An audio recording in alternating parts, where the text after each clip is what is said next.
오늘 말씀은 마가복음 15장 42절부터 47절, 제목은 대속의 죽음입니다. 예수님의 십자가는 안식일과 유월절을 중심으로 완성이 되었습니다. 42절, 안식일 전날 운명하셨다고 한 것도 창조의 언약에서 구속의 언약으로 완성을 하시는 새로운 창조에 대한 섭리의 완성이었습니다. 제사장에 의해, 제물의 피에 의해 행해졌던 안식일이 이제부터는 그리스도의 보혈의 피의 은혜로만 하나님 앞에 나아갈 수 있는 새로운 길이 열린 것입니다.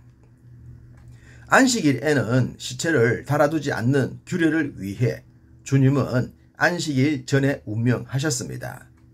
그리고 안식 후 첫날 부활하심으로 우리에게 부활의 기쁨과 참 소망을 선물로 주신 것입니다. 그러므로 매주일은 주님의 부활을 기념하여 예배 드리는 날이 된 줄로 믿습니다. 주님은 자신의 죽음에 대해 여러 차례 말씀을 하셨지만 제자들의 귀엔 들리지 않았다고 했죠. 그랬기 때문에 주님의 장례를 위한 그 어떤 준비도 되지 않았습니다. 누구라도 죽음을 예상했더라면 무덤이라도 준비를 했을 텐데 말입니다. 그런데 전혀 예상하지 않았던 한 사람이 등장합니다. 그는 아리마대 사람 요셉이었죠. 마태복음 27장 57절엔 부자요 예수의 제자라고 기록하고 있습니다.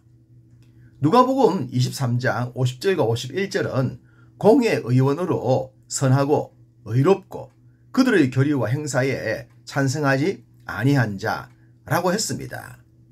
본문 43절은 존경받는 공회원이요 하나님의 나라를 기다리는 사람이라고 했습니다. 부자이면서 높은 관직에 있었고 선하고 의로울 뿐만 아니라 존경까지 받았습니다. 거기에다 하나님의 나라를 기다리고 있었으며 유대인들의 교리와 행사에 찬성을 하지도 않았고 예수님을 따르는 제자였다고 합니다. 이런 믿음 참으로 부럽지 않습니까? 닮고 싶지 않습니까? 십자가의 길을 걸으면서 우리도 이런 자리에 오르기를 소망합니다. 심지어 요셉은 빌라도를 찾아가서 당당하게 예수님의 시신을 받아옵니다. 당시 빌라도가 누굽니까? 유대 지역의 최고 통치자 아닙니까? 로마의 권력을 등에 업고 있는 자였습니다. 그런 사람을 찾아가서 요구할 정도로 요셉의 믿음은 확실했습니다. 또한 예수님의 시신을 위해선 상당한 돈을 지불할 수밖에 없었던 것도 당시 관례였습니다. 또한 주님은 신성 모독으로 죽었고 로마의 형벌로 죽었습니다. 그런 자의 시신을 요구했다가 자칫 자신의 모든 것을 잃을 수도 있었을 것입니다. 자신의 무덤까지 주님의 시신을 위해 내어놓았다는 말을 들었을 때에 큰 후폭풍이 일 수도 있었습니다. 그런데도 요셉은 자신이 해야 할 일이라고 확실한 일을 멈추지 않았습니다. 우리는 주님의 죽으심 곁에 자원하여 향유를 부어드렸던 마리아와 성만찬 장소를 제공했던 사람과 아리마대 사람 요셉, 그리고 여인들의 모습을 통해 도전을 받게 됩니다. 하나님께서 임마누엘의 말씀처럼 우리 곁을 지켜주셨듯이 우리도 주님의 곁을 끝까지 지킬 수 있어야 할 것입니다.